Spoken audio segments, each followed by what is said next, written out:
talvez você não conheça, mas ele já é um pesquisador já de anos dentro da ufologia e tem uma grande vivência dentro do meio ufológico, que eu prefiro que ele fale da situação dele. A gente conheceu ele, posso contar essa breve história?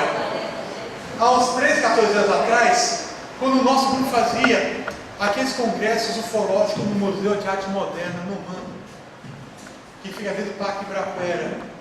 Ele que nos auxiliou, e sem ele, talvez esse congresso não saísse.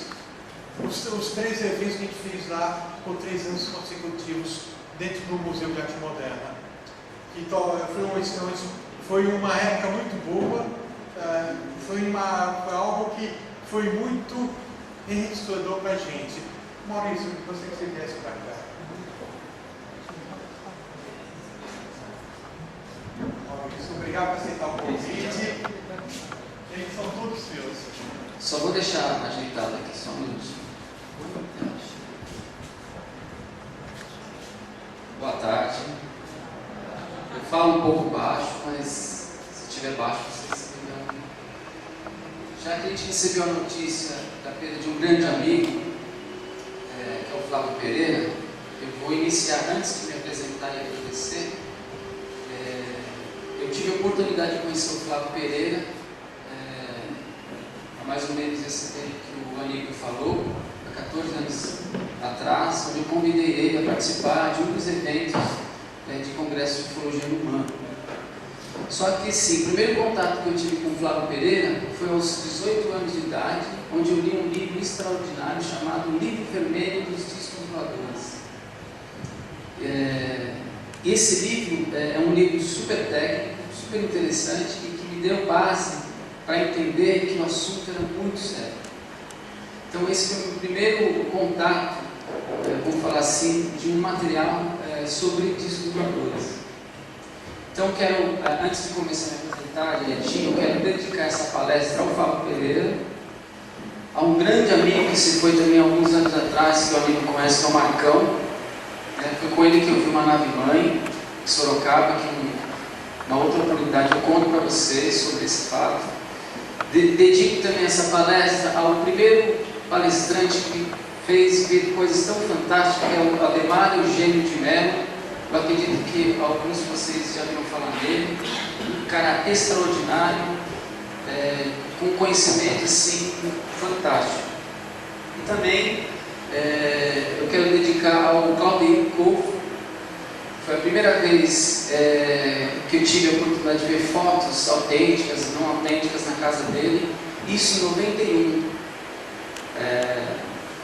Ele tinha um material super extraordinário, super fascinante.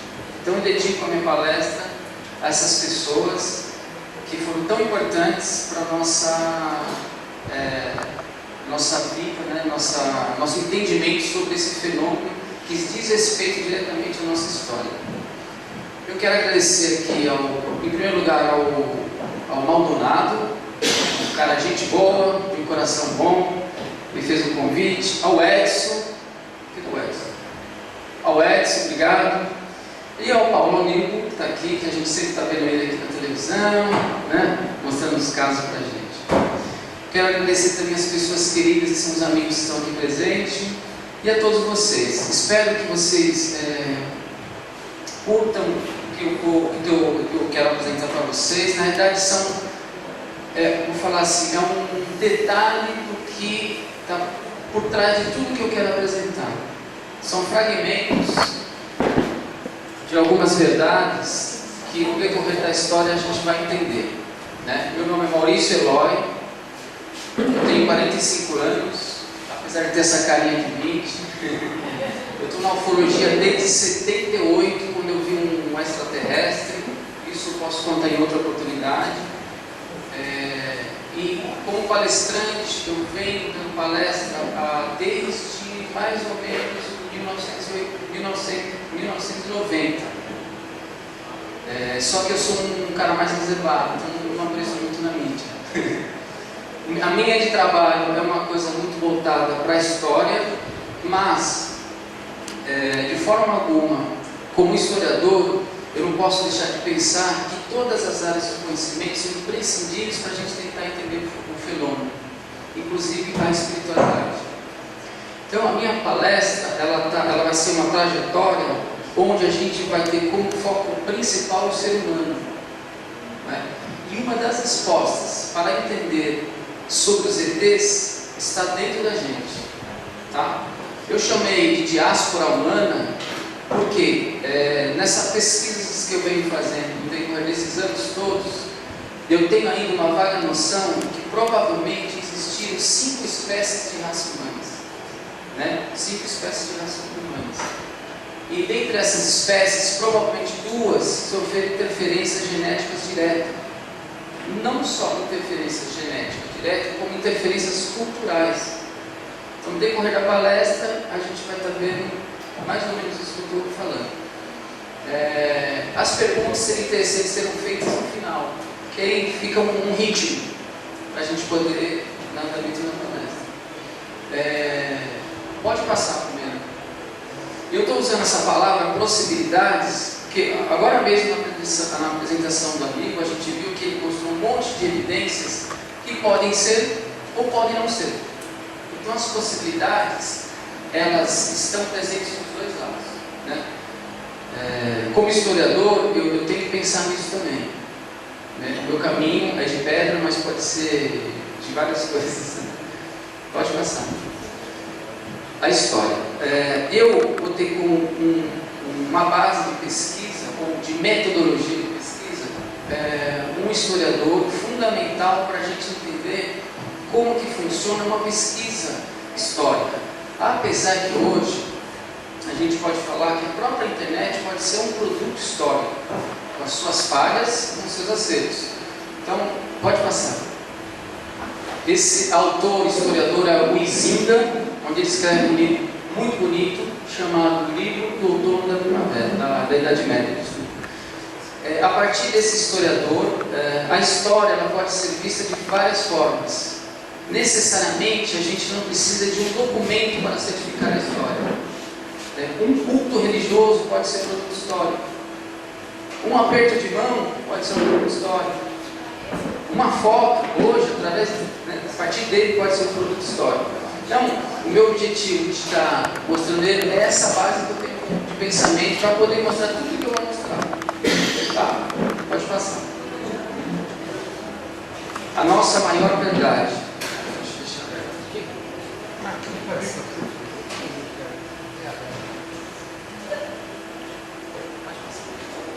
Nossa maior verdade. A nossa maior verdade é o DNA.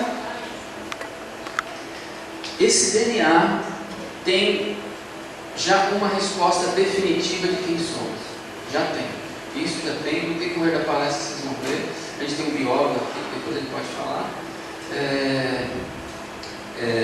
Então o meu pensamento a resposta está dentro de nós e fora de nós. Pode passar. Aqui está o desenho do DNA e um dos criadores desse desenho e o descobridor do DNA é esse senhor já falecido, o Dr. Francis Crick. Ele é o médico, o biólogo que descobriu o DNA, isso em 1953. Pode passar. Ele, juntamente com James Watson, descobriram o DNA. Né? E mais para frente, pode passar. Olha a declaração que ele vai dar. Essa declaração que ele deu foi mais ou menos na década de 60, onde ele declara que a origem é esta no genoma humano, na sua renomada pesquisa de 53. Ou seja, ele fala que parte do nosso DNA tem uma codificação inteligente, extraterrestre. Isso vai ser novamente falado agora há pouco com o projeto Genoma. Pode passar. O DNA do homem moderno na Terra tem, portanto, supostamente as memórias genéticas que estão associadas com as origens da humanidade e do universo como parte de uma diáspora de 130 milhões de seres humanos e posteriores milênios de contato biológico sem coação.